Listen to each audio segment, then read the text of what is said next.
प्यारे बच्चों, स्वागत है आपका अपने YouTube चैनल SY एकेडमी में। तो आज हम करेंगे क्लास 9 के विषय गणित के पाठ 1 संख्या पद्धति। संख्या पद्धति के पाठ 1 में आज भाग 1 में परिचय कराएंगे पाठ 1 का। संख्या पद्धति। संख्या पद्धति को 3 भागों में बांटा गया है: प्राकृतिक संख्या, पूर्ण संख्या और पूर्णांक। प्राकृतिक संख्याओं को अंग्रेजी वर्णमाला के कैपिटल एन से निरूपित करते हैं। प्राकृतिक संख्या यह संख्या 1 से अनंत तक होती हैं।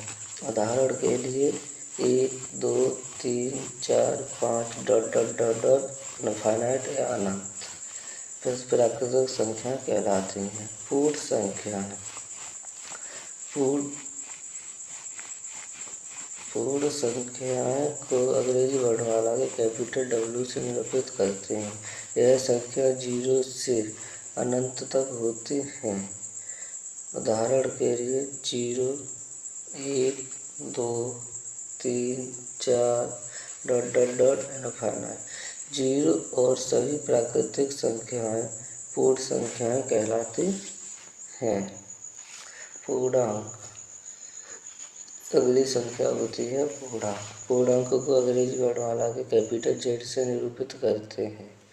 सभी पूर्ण संख्याएं तथा ऋणात्मक संख्याएं 0 के साथ मिलकर पूर्णांक बनाती हैं। पूर्ण संख्याएं और 0 के साथ सभी ऋणात्मक संख्याएं पूर्णांक बनाती हैं। उदाहरण के लिए 0, 1, 2, 3, 4 इनफाइनाइट।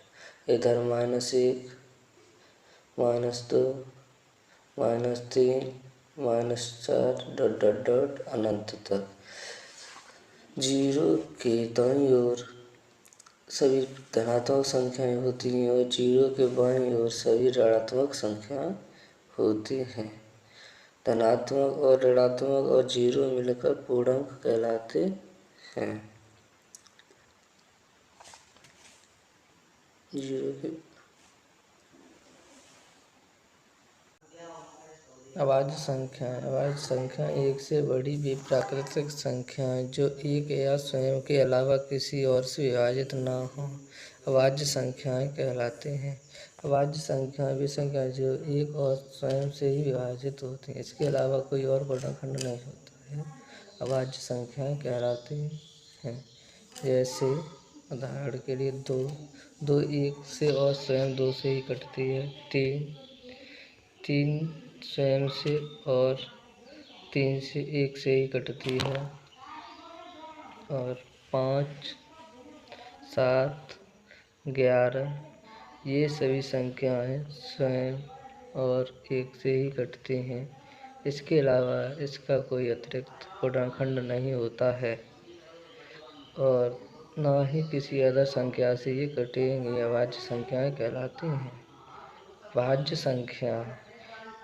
भाज्य संख्या 1 से बड़ी वे प्राकृतिक संख्याएं जो 1 या स्वयं के अलावा किसी अन्य संख्या से विभाजित हों अभाज्य संख्याएं कहलाती हैं। या सभी प्राकृतिक संख्याओं में से अभाज्य संख्याएं निकाल दें तो बची संख्याएं जैसे 4 1 और 4 के अलावा 2 से विभाजित होती है। 4 में 1 और 4 के अतिरिक्त 2 भी एक अलग अभाज्य वर्णखंड होता है, इसीलिए जैसे 16 भी एक भाज्य संख्या है। 16 में 1, 2, 4, 8 और 16 से विभाजित होती है, इसीलिए 16 भी एक भाज्य संख्या कहलाती है। परिमेय संख्या को अंग्रेजी वर्णमाला के Q से निरूपित करता है। इन संख्याओं को P/Q के रूप में लिखा जा सकता है। परिमेय संख्याएं कहलाती हैं वे संख्याएं जिन्हें हम भिन्न के रूप में लिख सकते हैं, बट्टे के रूप में लिख सकते हैं, परिमेय संख्याएं कहते हैं। जैसे 2/3। 2/3 को परिमेय भिन्न के रूप में लिख सकते हैं, इसीलिए वे परिमेय संख्या है। हाँ, और 1/2 1/2 को भी भिन्न के रूप में लिख सकते हैं, इसीलिए ये भी परिमेय संख्या है। परिमेय संख्याएं वे संख्याएं जिन्हें p/q के रूप में नहीं लिखा जा सकता, अपरिमेय संख्याएं कहलाती हैं। जिन्हें p/q यानी भिन्न के रूप में नहीं लिखा सकता, अपरिमेय संख्याएं कहलाती हैं। उदाहरण के लिए पाई को हम 22/7 सवाल करने के लिए लगभग मान ले लेते हैं। पाई का मान 22/7 नहीं होता है, इसीलिए पाई एक अपरिमेय संख्या है। 22/7 बस सवाल के लिए लेते हैं, जो कि संख्या। और √2, √3 ये भी अपरिमेय संख्याएं हैं। √2 का भी कभी भी मान खत्म नहीं होगा, अपरिमेय संख्या भिन्न के रूप में नहीं लिख सकते हैं।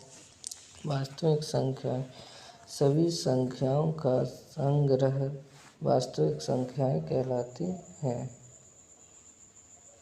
जिसमें सभी संख्याएं आती हैं। परिमेय, अपरिमेय, काल्पनिक, भाज्य, अभाज्य सब संख्याएं को इकट्ठा करके एक में लिख लेने अपरिमेय वास्तविक संख्याएं कहते हैं। वास्तविक संख्याएं और उनके दशमलव प्रसार। वास्तविक संख्याएं और उनके दशमलव प्रसार इस प्रकार हैं। वे शांत दशमलव। इस स्थिति में शेषफल 0 हो जाता है। जैसे 1/2। 1 में 2 का भाग दें तो पहले 0 बढ़ाएंगे तो दशमलव लगेगा।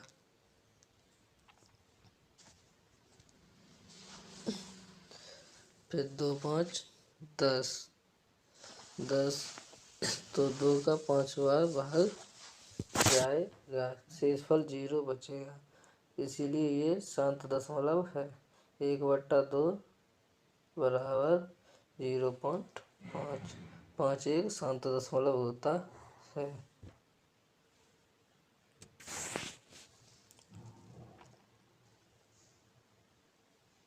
शांत दशमलव की स्थिति शेषफल 0 पर होती है। अनावसानी आवृत्ति या अशांत आवृत्ति। इस स्थिति में शेषफल की पुनरावृत्ति होती है, यानी कि शेषफल 0 नहीं आता है, बेर वही शेषफल रिपीट होता है, पुनरावृत्ति होती है। जैसे 1/3। 1/3 में जब 1 में 3 का भाग देते हैं तो दशमलव लगाएंगे, 0 बढ़ेगा, 3 बार जाएगा, 3 3 9।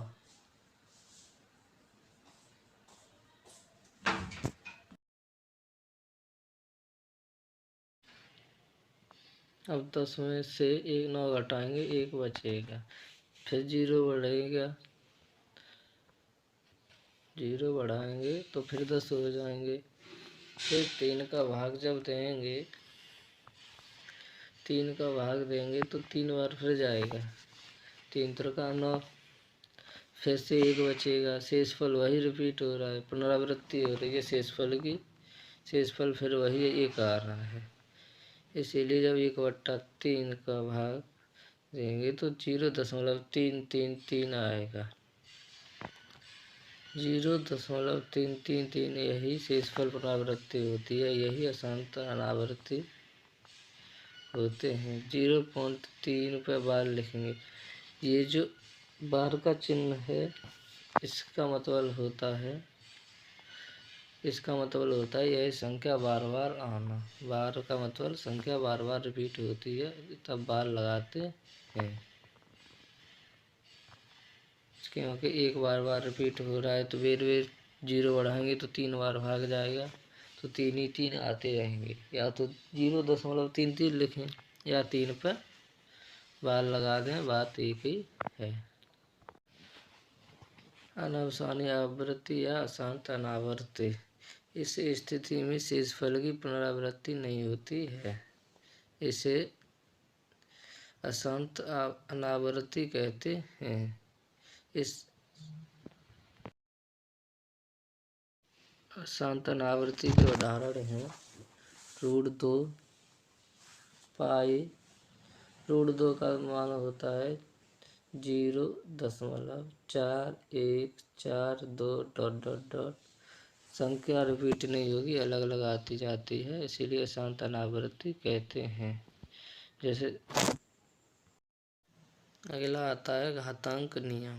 घातांक नियम 4 होते हैं। जैसे घात 2⁻³ है तो इसका मतलब होता है 2 का 3 बार गुणा होना, यानी कि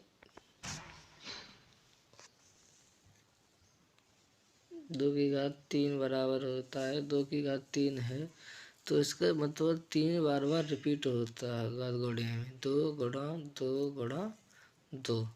इस 2 गुणा 2 गुणा 2 को 2⁻³ लिख सकते हैं। ये घात के नियम होते हैं। जैसे पहला नियम होता है घात का किसी का आधार सेम हो, घात अलग अलग हो तो गुणा में घातें जुड़ती हैं। जैसे a⁻m गुणा a⁻n तो बराबर a⁻n+n लिख दीजिए। जैसे 2⁻2 गुणा 2⁻3 है तो इसका बराबर लिखेंगे। जैसे आधार सेम है, ये है इधर 2 2 हैं, ऊपर m n है, घात जहाँ 2 हैं जहाँ 3 अलग है तो इसका मान लिख देंगे बराबर करके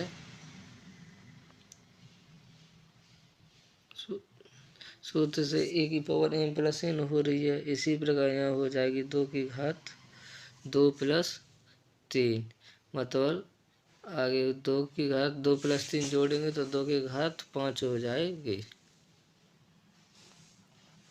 2⁻5 2⁻5 का मतलब होगा 2 गुणा 2 गुणा 2 गुणा 2 गुणा 2, 2 का 5 बार गुणा करा जाएगा 2⁻5, यानी कि 32। इसका सही आंसर होगा 2 का 5 बार गुणा करेंगे तो 32 होगा। ये घात के नियम, जब गुणा में आधा सेम हो, घात अलग अलग हो तो गुणा में घातें जुड़ती हैं। ये घातांक का नियम है। दूसरा नियम है a⁻m*n। यह घात के ऊपर घात हो तो घातों का आपस में गुणा हो जाता है तो a⁻m गुणा n हो जाएगा। जैसे दोनों आधार एक पे ही हैं तो जैसे 2⁻2 3⁻2, जैसे 2⁻3 कोष्टक ऊपर 2 है, जैसे a⁻m के ऊपर n बराबर m गुणा n होती है। ऐसे 2⁻3 गुणा 2, 3 गुणा 2 हो जाएगा तो 3 दूनी 6। 6 का होगा 2 का 6 बार गुणा करें, 2 गुणा 2 गुणा 2 गुणा 6 बार लिखना है। इस प्रकार ये इसका मान आएगा 2 का 64। 2 का गुणा 6 बार करेंगे तो 64 होगा। ये घातांक का दूसरा नियम होता है। घातांक का तीसरा नियम होता है a⁻m/a⁻n, मतलब घातों का जब भाग होता है तब घात घटती है, भाग में घात घटती है तो a⁻m-n होगी। 2 होगा तो उसका आंसर हो जाएगा 2 की।